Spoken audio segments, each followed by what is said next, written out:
Berjumpa lagi dengan saya, Adif Syapsadia Maranti.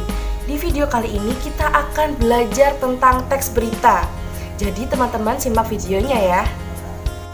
Nah, di bagian pertama kita akan mempelajari tentang pengertian berita.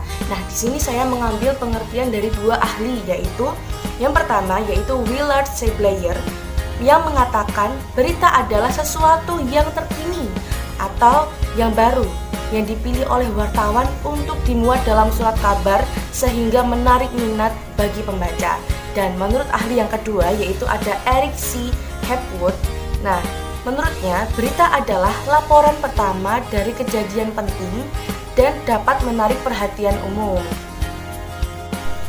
Bagian yang kedua yaitu ciri-ciri berita. Nah, apa sih ciri-cirinya? Jadi berita itu bercirikan yang pertama, faktual. Nah, faktual itu berarti sesuatu kejadian yang bersifat nyata atau benar-benar terjadi dan dapat dirasakan serta dibuktikan kebenarannya. Berarti kejadian yang bersifat baru, terkini, dan sedang menjadi perbincangan di masyarakat umum. Terus yang ketiga, ciri yang ketiga yaitu unik dan menarik. Unik berarti setiap wartawan atau portal penyedia berita memiliki editorial, redaksi, hingga diksi yang khas. Dan menarik berita berarti menyajikan fakta aktual yang diinginkan oleh masyarakat atau menimbulkan rasa ingin tahu dan ketertarikan dari masyarakat untuk membacanya. Dan ciri yang keempat itu berpengaruh bagi masyarakat luas. Nah, teks berita harus memberikan pengaruh bagi kepentingan orang banyak. Dan yang kelima itu objektif. Nah, berita yang disampaikan benar-benar berdasarkan fakta, tanpa rekayasa atau dipengaruhi oleh pandangan atau pendapat pribadi dari pelapornya.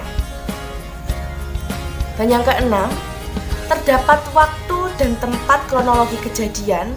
Berita biasanya dilengkapi dengan runtutan waktu atau kronologi kapan terjadinya suatu peristiwa. Dan ciri yang terakhir itu adalah bahasa yang digunakan itu merupakan bahasa baku, sederhana, dan juga komunikatif. Pada umumnya, berita berisi tulisan yang menggunakan bahasa baku sesuai dengan PUEB. Sederhana, namun tetap menarik dan tidak membingungkan ketika dibaca atau mudah untuk dikomunikasikan. Dan selanjutnya ada unsur-unsur berita. Nah, unsur-unsur berita itu biasa dikenal dengan adiksimba atau dalam bahasa Inggris itu 5W1H. Oke, langsung saja. Yang pertama, apa atau what. Nah, apa itu menjelaskan nama atau identitas dari suatu kejadian atau peristiwa yang baru atau sedang terjadi. Terus who atau siapa. Siapa yang terlibat dalam suatu kejadian atau peristiwa tersebut dan siapa tokoh utama yang menjadi sorotan berita. Terus unsur yang ketiga itu ada where atau di mana. Unsur ini menyatakan lokasi atau daerah tempat terjadinya peristiwa. Dan unsur selanjutnya yaitu when atau kapan. Ini merupakan unsur yang menjelaskan waktu atau suatu kejadian atau peristiwa yang dilaporkan. Dan selanjutnya yaitu ada why atau mengapa. Ini merupakan alasan mengapa peristiwa atau kejadian yang dilaporkan dapat terjadi. Dan unsur yang terakhir itu ada how, dalam kurung bagaimana.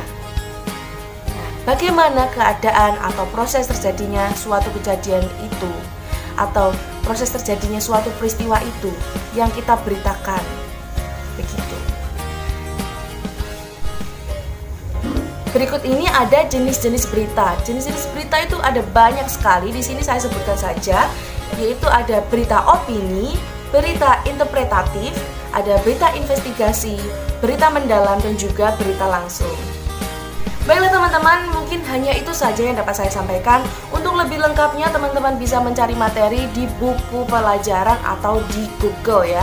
Oke, sekian dari saya. Wassalamualaikum warahmatullahi wabarakatuh.